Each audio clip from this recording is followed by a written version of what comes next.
Prezados irmãos e irmãs, boa tarde. Dentro do projeto de evolução de cada um, projeto esse que foi estabelecido por Deus, desde o momento em que Ele nos criou para que atingíssemos a perfeição, e nos deu para isso todas as condições, e nos dá todas as condições, e nos dará, através da sua criação, através do universo, através das moradas criadas por Ele e dirigida por espíritos superiores que já atingiram níveis evolutivos bem expressivos, que são capazes de amar incondicionalmente, que são capazes de doarem-se a favor de uma humanidade inteira, com mais de 30 milhões de seres, como é o caso da Terra, que abriga aproximadamente 32 milhões de espíritos, entre encarnados e desencarnados. Então nós estamos todos nesse processo evolutivo. Cada um de nós, em um determinado momento, em um determinado estágio, guardando consigo conhecimentos, experiências, e por isso alargando a intelectualidade. Mas chega um momento em que essa evolução nos convida, nos pede para que busquemos os conhecimentos espirituais que estão latentes em nós, que estão guardados muitas vezes às 7 chaves e que não raro tememos abri-los, porque vai acontecer uma mudança muito grande em nossas atitudes, em nossos comportamentos. Então, para começar, a intelectualidade vai ajudando. Como diz Allan Kardec, é preciso primeiro que você desenvolva o intelecto para que depois você entenda o ensino moral. É preciso primeiro o saber para depois o amar. E aí nós começamos a pensar a partir de quando foi estabelecido no mundo o projeto do amar. Porque o projeto do saber já existe há milhares e milhares de anos. A descoberta do fogo, que é o conhecimento básico da humanidade, antes dele, o homem primitivo utilizava determinados comportamentos. Depois dele, tudo se modificou. Onde que começa a busca pelo desenvolvimento da intelectualidade, onde começam a crescer no homem aqueles conceitos das liturgias, dos fetiches. Tudo começou com o fogo. E disso já vão aí mais de 40 mil anos, segundo Joana de Ângeles. De forma que quando o Mestre Jesus estabeleceu que viria ao plano físico pessoalmente, o homem já estava em condições de receber a sua palavra, de receber a sua presença.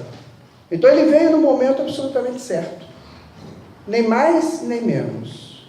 Antes dele vieram alguns avatares, espíritos de alta envergadura, como Sócrates, como Buda, como Lao Tse, Confúcio, Zaratustra e tantos outros. Então ele chega e ele começa então a dar prosseguimento à lei que Moisés havia estabelecido. Entendendo que Moisés escreveu 2 tipos de leis. Ele escreveu um tipo de lei para aquele homem rude, bruto, de há 2 mil anos atrás, por volta de 3 mil anos, vamos colocar assim. Então ele colocou leis muito bravas, como a lei de Talião. Mas quando Jesus chega, ele começa a dar uma outra conotação naquele estudo ou naquele status de lei. Ele começa a estabelecer entre nós a sublime lei do amor. Essa palavra amor quase não é entendida pela humanidade encarnada. A humanidade desencarnada, de níveis superiores, com certeza sabem. Mas poucas pessoas entendem realmente o que seja o amor. O que é o amor? Seria uma relação entre uma pessoa com outra? O esposo com a esposa, o namorado com a namorada, o pai com o filho, a mãe com o filho. O que seria o amor? Então nós entendemos que o amor tem gradações. Ele pode ser o amor do godero pai levando o alimento para o godero filho. Pode ser uma espécie de amor. Mas ali não há um sentimento. Então o amor começa a funcionar no instante em que o sentimento entra em ação.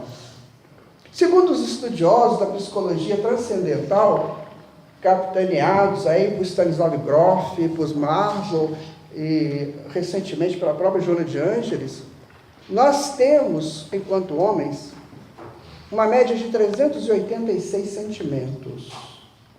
Só que esses sentimentos trabalham num eixo de opostos.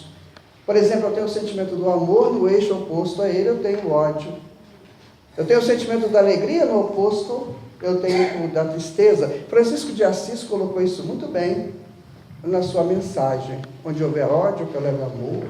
Onde houver dúvidas, que eu leve certeza. Ele trabalha exatamente a gerência dos opostos.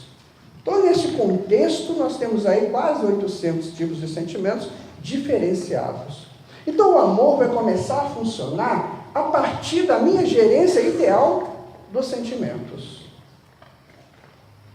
Então, quando eu encontro uma situação qualquer, essa situação me gera um estímulo, esse estímulo uma emoção, essa emoção vai mexer com o meu sentimento, aí que eu vou saber como é que eu estou perante o amor.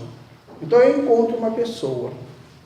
Essa pessoa me dá um estímulo, eu vou correndo na minha memória quem é essa pessoa, o que ela fez, como é que ela está aqui, eu me lembro que aquela pessoa cuidou de mim quando eu era criança. Então, provavelmente, eu vou trabalhar o eixo positivo do meu sentimento, que é o eixo do amor. Mas enquanto tivermos esse oposto de amor com ódio, nós não conseguiremos entender o amor. O amor só será possível depois que o amor vencer o ódio, e aí o oposto desse amor vai ser o amor nível 1, que depois será vencido e teremos então o amor nível 2. Então o oposto vai variar só entre gradações do amor. Aí nós estaremos buscando alguma coisa de superior nas nossas relações. Então a pergunta, o que é o amor? Quando Deus estabeleceu a criação, Ele coloca que tudo parte da energia. Tudo é energia, tudo. A matéria mais densa possível, nada mais é do que a energia coagulada, no dizer de André Luiz. Então, a energia está presente em tudo. Quanto menos densificada essa energia, mais amor ela vai gerar. Um exemplo simples é quando nós nos apegamos aos nossos bens materiais. Então, aquele bem densificado, ele não vai gerar amor, ele vai gerar apego. E esse apego vai me custar caro se eu tiver que desapegar dele. Então, não é amor, é uma relação de compensação vibratória em baixo nível. Por isso que aquele menininho, sabe, sapeca da vizinha, vai lá em casa e quebra a jarra que a minha avó deixou para mim. E graças a Deus que ele quebra. Porque está me ajudando a desapegar daquilo que não mais me compensa, daquilo que me atrapalha o crescimento espiritual. É quando aquela menina, muito briguenta, pega um travesseiro e joga naquele vaso de porcelana que eu comprei quando eu viajei lá no Irã, no Iraque, e custou cara a beça, e ela vai lá e tampa a bendita da almofada do travesseiro exatamente na vaso de porcelana e parte ele em 1000 pedaços, que não tem nem como consertar. Graças a Deus que essa menina foi lá em casa. Mas ainda, quando aquele ladrão chega na minha casa e rouba aquela peça de ouro que eu comprei, que está lá naquele cantinho exato da minha sala, bendito ladrão que levou embora o que me prendia no apego. Então, enquanto eu estiver no processo do apego, eu jamais estarei no processo do amor. Se eu tenho uma esposa, por exemplo, e a minha relação com essa esposa é de apego, isso não é amor. E vice-versa. O amor é quando você liberta, porque o amor, ele tem como fundamento básico a libertação daqueles que o exercem. Então a energia do amor é uma energia livre, completamente livre, e ao mesmo tempo dinâmica e atuante. É como se eu trabalhasse numa energia de altíssima frequência. Por exemplo, uma energia de alta frequência seria em torno de 150 Hz, ou 150 pulsos por segundo. A energia do amor tem que mais ou menos ser 1 Hz.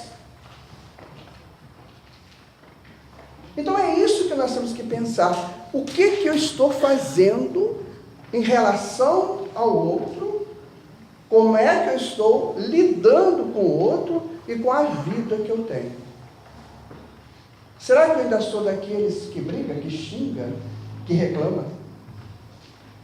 Que quando uma coisa não dá certo para mim, eu acho que eu sou o mais desgraçado das criaturas, porque nada dá certo para mim? Nós aprendemos na doutrina espírita a conversa de Jesus com os fariseus, que Mateus escreveu no seu Evangelho, no capítulo 16, versículo 27. Ele fala o seguinte: perguntaram para ele se Deus punia, se Deus era vingativo, porque isso estava na lei de Moisés. Então perguntaram para ele que Deus pune, porque Jesus falava: eu tenho liberdade com o Pai, eu e o Pai somos um, eu vejo o Pai face a face. Então perguntaram para ele: mas é que Deus pune? Deus é vingativo? Como é que é Deus? Então Jesus diz assim: olha, Deus não pune, e Deus não é vingativo, mas Ele é justo. Ele dá a cada um segundo as suas obras. E aí que entra o problema. Será que eu estou obrando de acordo com o que eu mereça algo superior ao que eu estou vivendo? Porque se não fosse assim, a justiça estaria seriamente comprometida. Como é que eu posso querer algo se eu ainda não fiz por merecer essa coisa? Então eu preciso trabalhar essa questão em mim. E nesse processo, nesse projeto extraordinário de evolução, então chega aquele momento em que nós paramos para refletir quem somos. O que de fato estamos fazendo com as nossas vidas, com as nossas encarnações. André Luiz nos fala algo bastante dramático, mas que é bom que a gente saiba. Ele diz o seguinte: 90% das pessoas, mais ou menos 20 milhões de seres que estão nesse processo de idas e vindas, ou plano físico ou plano espiritual, através da reencarnação, então 90% dessas pessoas, ou seja, em torno de 18 milhões de espíritos, não sabem se estão encarnados ou desencarnados. Isso é sério. Então eu estou aqui e não sei se eu estou encarnado ou desencarnado. Por quê? Eu estou vivendo o tempo todo. Ou seja, eu não tomo consciência do momento que eu estou vivendo e da oportunidade que esse momento me dá. Eu não estou nem aí para ele. Então, se eu estou encarnado, eu sinto fome. O meu corpo necessita comer. O meu corpo necessita dormir. Eu ainda estou muito preso à sensualidade, que é diferente de sexualidade. E eu ainda sou muito agressivo. Estas são as referências básicas desses 18 milhões, que eu, Guaraci, estou no meio dele. Então, nós estamos trabalhando apenas o hipocampo, que é uma região do cérebro que trabalha com a fome, com o sono, com a sensualidade, com a sexualidade, e com as agressividades. Então, no momento eu estou calmo, no outro eu estou agressivo. Não mexam comigo, porque você não sabe a fera que eu sou. Então, eu estou trabalhando o hipocampo, apenas o hipocampo. Acima do hipocampo, nós temos o tálamo, que é a região dos planejamentos superiores. Em torno do tálamo, nós temos a glândula pineal, que é a responsável direta pelas nossas interações cósmicas. Mas nós não queremos trabalhar o tálamo, as projeções superiores do cérebro, da mente. Nós queremos, nesse cadinho do comer, do dormir, do reproduzir e da agressividade. De forma que, como a vida é cíclica, desde o ciclo do dia e da noite, da manhã, tarde e noite, até os ciclos maiores das estações do ano, o ciclo do próprio ano, os ciclos superiores que o sistema cria, o sistema solar cria. Então, tudo é cíclico, então também somos cíclicos. Trabalhamos em ciclos. E qual é o nosso ciclo atual? Nós estamos vencendo um grande ciclo de 26 mil anos. Há 26 mil anos, nós estamos na precessão dos equinócios, no ciclo ascendente. Nesse ciclo, a Terra está virada contra o eixo, quanto o núcleo da galáxia. Então, nós promovemos todos os tipos de guerras possíveis nesses últimos 26 mil anos. Podem observar na história. Todo tipo de guerra nós promovemos, porque o planeta estava virado contrário ao núcleo da galáxia, da Via Láctea. Agora, nós vencemos esse ciclo, estamos entrando no ciclo descendente, e serão 26 mil anos em que a Terra estará ligada, girada, virada para o núcleo da galáxia. Aí as coisas têm que mudar. Por quê? Porque a frequência do núcleo da galáxia vai interagir no eletromagnetismo do planeta, e já está interagindo. Qual é o adulto que não reclama que o tempo está passando depressa? Criança não está nem aí para isso, ali para ela o tempo está ótimo, mas para os adultos está um problema sério. No instantinho já chegou de tarde. Por quê? O eletromagnetismo está mudando, o pulso da Terra mudou. Nos anos 50 do século passado, ela dava 7,2 Hz. Hoje ela está a 14 Hz, que já é a consequência dessa interferência do núcleo da galáxia dentro do planeta. E vai aumentar mais. Vai chegar uma hora que nós não vamos mais contar os dias ou o ano por meses. Nós vamos contar por decênios, porque vai ficar tudo muito pequeno se for nessa contagem de hoje. E aí nós estamos envolvidos nesse ciclo, nessa passagem, nessa mudança de ciclo. E o que eu quero para mim?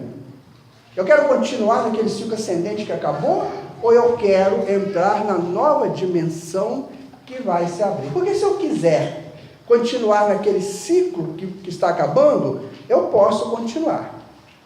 Eu, de repente, vou para um planeta que está nesse ciclo ascendente. Geralmente estão nas guerras, no primitivismo ainda. Então, eu vou deixar um planeta tecnologicamente avançado, cientificamente mais avançado, para entrar num planeta em que as coisas ainda estão muito sendo resolvidas ao fio das espadas. Mas eu que quero, a escolha é minha. Então eu vou aceitar isso, e eu vou para lá fazer isso. Por quê? Eu estou trabalhando o ponto hipotálamo da agressividade. Eu ainda sou daquelas pessoas que eu não aceito nenhuma interferência no meu comportamento sexual. Beleza, ótimo, você tem todo o direito a isso, mas cuidado. Muito cuidado. Porque a sexualidade, ela foi criada por Deus para gerar qualidades nobres, como diz Alexandre no livro Missionários da Luz, psicografia do Chico Xavier. Enquanto nós não entendermos isso, nós estaremos trabalhando em hipotálamo, que é a sensualidade, e achando que estamos fazendo o máximo. Somos belos, belas, corpos magníficos que têm que ser mostrados, desejados, cultivados, e porque daqui a pouco eles vão morrer. Daqui a pouco eles começam a morrer. Então tem que aproveitar enquanto está novo. Então isso não é o ciclo da proposta atual do planeta Terra. Então Jesus veio há 2000 anos atrás, no fechamento do ascendente, da precessão, ele veio exatamente no fechamento para abrir um novo ciclo. Então ele veio na hora certa aqui no planeta. Ele veio na hora de abrir um novo ciclo. Então ele deixou passar 24 mil anos com os homens tentando se organizarem, para depois ele chegar e falar: olha, o negócio é o seguinte, acabou a festa. Daqui por diante, aquele que quiser me seguir, que siga. Então esse é o nosso momento. Quando Paulo de Tarso estava indo para Damasco para matar Ananias, que foi aquele que converteu a então noiva dele ao cristianismo, Abigail. Abigail era o anjo da vida de Paulo de Tarso, mas Paulo não aceitou a conversão dela ao cristianismo. E ela desencarna de tuberculose com 16 anos, e dizendo a Paulo: Paulo, eu agora sou cristão. Então Paulo descobre quem que foi que converteu a sua noiva, na sua ausência. E descobriu então que era Ananias, um homem muito mais velho que morava lá em Damasco. Então Paulo pede autorização ao Sinédrio, pega 3 companheiros e vai até Damasco para matar Ananias. A jornada de Paulo é feita pelo leste da Palestina, passando pela Pérea, não passando pela Samaria, pela Galileia, passou pelo outro lado. Quando ele chega na estrada de Damasco, ele vê uma luz muito forte, imensa, e aí ele cai do cavalo. Simbólico a beça isso. E quando ele cai do cavalo, ele escuta a voz, né? Saulo, Paulo, por que você está me perseguindo? Isso é muito conhecido, né? Agora vamos colocar outro que não é conhecido. O que Jesus falou em seguida? E o que ele falou em seguida para o Paulo é para todos nós que está caindo do cavalo da sua prepotência. Ele fala assim: Paulo, não recalcitres contra o aguilhão. Essa foi a mensagem seguinte de Jesus para Paulo. Esse piso, o que é isso? Não recalcitres contra o aguilhão? Emmanuel escreveu isso e Chico Xavier pegou e psicografou na obra Paulo e Estevão.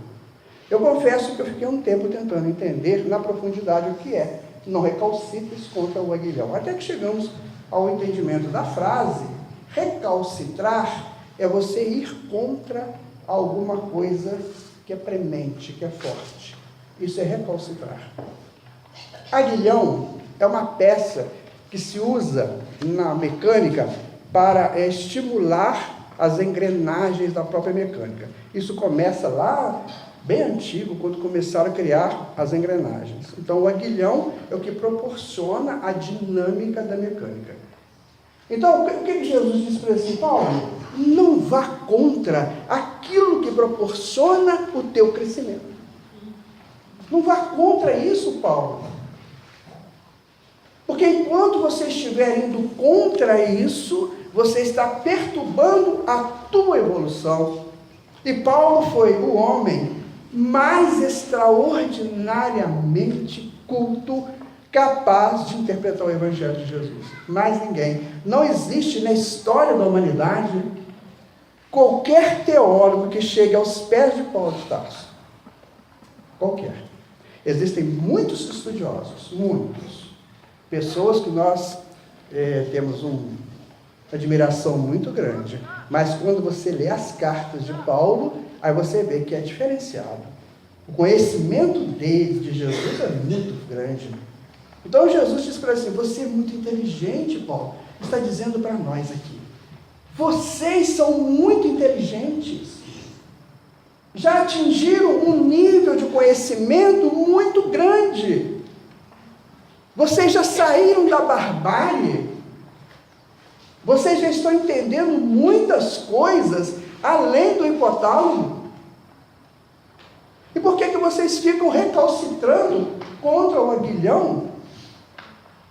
Por que vocês ainda estão presos àquilo que vocês entendem que são pontos de vistas, que são coisas da personalidade? E aquele que diz, mas ele tem personalidade forte, eu fico morrendo de pena dele. Personalidade, minha gente, dentro da psicologia analítica junguiana, significa a representação do ego inferior. Porque a representação do ego superior é a individualidade. E é a individualidade que vai preservar, ou que vai continuar. A personalidade será extinta. Porque a persona, ela vem na capa de uma máscara facial, que nos coloca como pessoas que propõem e não aceita alguém dizer contra. Ou seja, aquele que está recalcitrando contra o aguilhão da sua evolução. Então nós não temos muito mais tempo. O projeto de amor está estabelecido no planeta por Jesus. Um dos momentos mais caros de representação do amor, nós vamos encontrar no Evangelho de Mateus, no último capítulo, quando Jesus está preso na cruz, e ele diz assim: Pai, perdoa-lhes, eles não sabem o que fazem. O que Jesus disse? Hoje para nós espíritas, vejam vocês, eu estaria aqui agora dizendo para nós, vejam vocês, eu construí o mundo depois de ter idealizado ponto por ponto. Eu assumi com Deus a tutela de vocês. Eu sou o curador de todos vocês.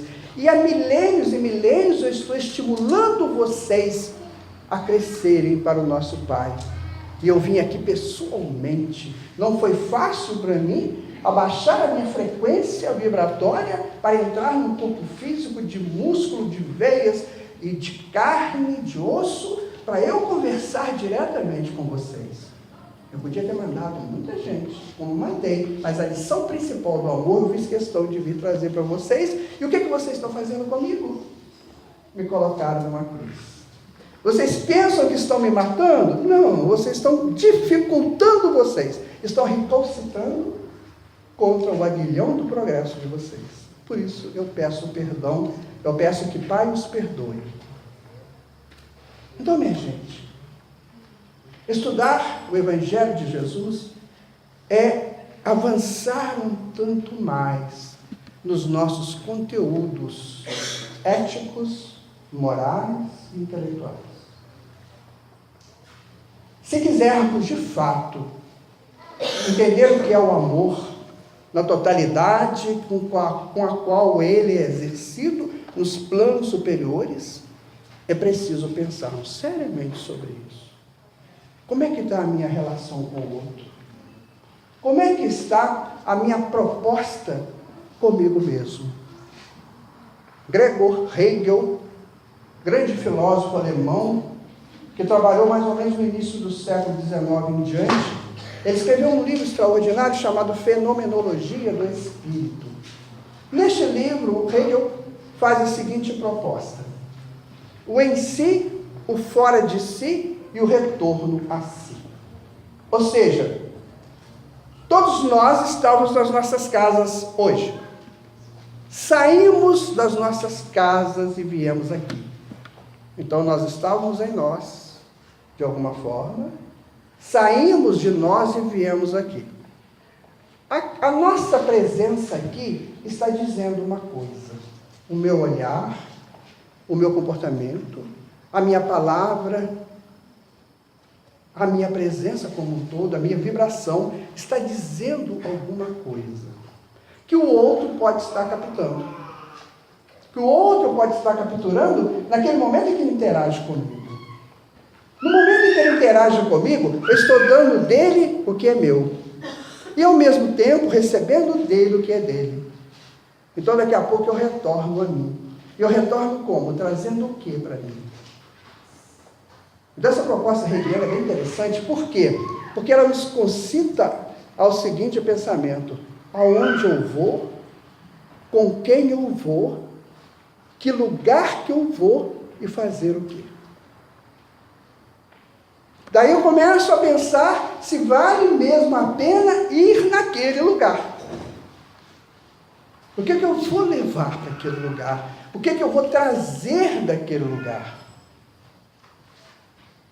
Se eu não tenho esses cuidados comigo, eu não tenho, a minha moral está muito baixa. Porque moral, em última análise, é respeito a si mesmo. É o respeito que eu tenho comigo mesmo. E a ética é o respeito que eu tenho para as coisas que estão fora de mim. Pessoas, objetos, instituições, circunstâncias, etc. Então, se eu não respeito o que está fora de mim, se eu sou capaz de agredir alguém, com palavras, com pensamentos, ou até com ações, eu não tenho ética. E vejam vocês que para eu ter ética, eu tenho que ter moral. Certo? E somente com a moral eu pratico a ética. E somente a ética me capacita a moral. Então é uma via de mão dupla. Ética e moral. Por isso que os gregos trabalhavam muito esse assunto. Esses são correlatos do amor. O amor parte por esses princípios. Se não tivermos isso, não há amor. Não é possível um casal que se ama se agredirem. Então o amor não está na sua totalidade, ele está condicionado. Eu amo você, se você não me aborrecer hoje, aí eu vou te amar. Eu acabei de ver agora na loja de umas amigas minhas, uma almofadinha que estava assim: eu te amo mais do que o chocolate.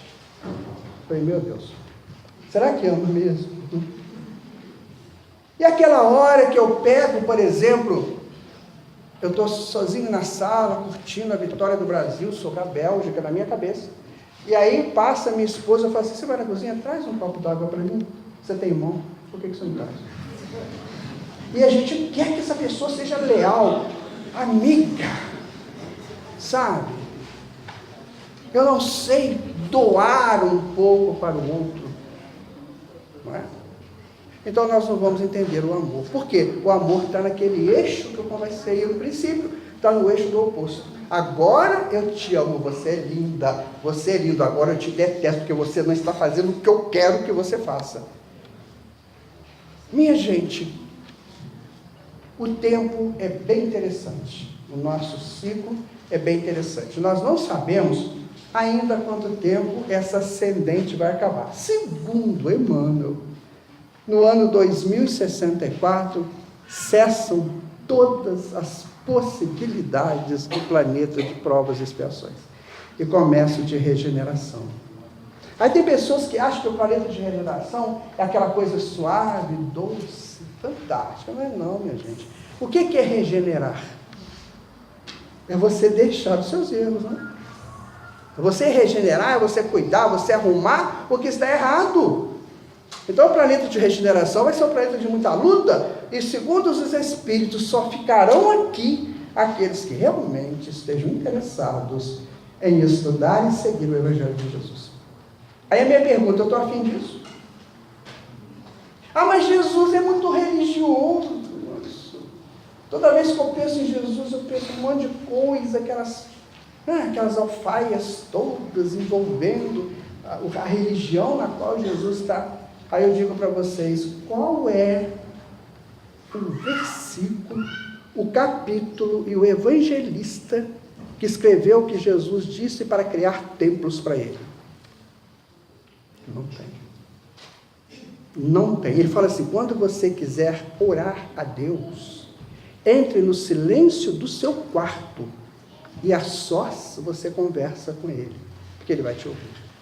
Em momento nenhum Jesus falou assim, quer ver? olha, vocês vão ter que fazer agora uma igreja bem interessante, né? Para mim, aquela igreja bonita, cheia de torres, e se possível com muito ouro. Isso é a cabeça do homem que criou isso. Então, enquanto nós pensarmos nesse Jesus, nós vamos achar que vai ser muito chato mesmo. Agora, quando você pegar Amit Goswami, quando você pegar Einstein, quando você pegar Stephen Hawking, estudar essa galera, estudar o Evangelho pela física quântica, você vai ficar apavorado. Jesus foi o maior físico quântico do mundo. Ele antecipou tudo que essa ciência está colocando para nós. O Evangelho dele é todo quântico. Eu estava achando que era religioso, fechado. Não, é aberto. Está para todo mundo. Está para todo aquele que gosta de ciência. Está para todo aquele que gosta de filosofia. Só para terminar, eu vou dar esse exemplo para vocês. A física quântica nos diz que tudo é um campo de possibilidades. Não sei se vocês já ouviram, já leram isso. Ela fala assim, tudo é um campo de possibilidades. Você faz o que você quiser. O que Jesus fala em Marcos 9? Tudo é possível àquele que crê. Não é a mesma coisa? Entenderam o que é o Evangelho? O Evangelho é isso, minha gente. Não é aquela coisa piegas. Não, é dinâmico. Aí um irmão ou uma irmã, ele levanta e fala, peraí. Então, já que é isso, então pode ser assim também? Você está avançando no conhecimento do Evangelho. Porque essa frase que Jesus falou, tudo é possível, aquele que crê, ela tem 70 interpretações diferentes. E você pode encontrar uma que eu não vou encontrar. Então, minha gente, esse é o nosso momento. E tudo tem que partir pelo amor. Se eu não consigo amar o outro incondicionalmente, então que eu me ame.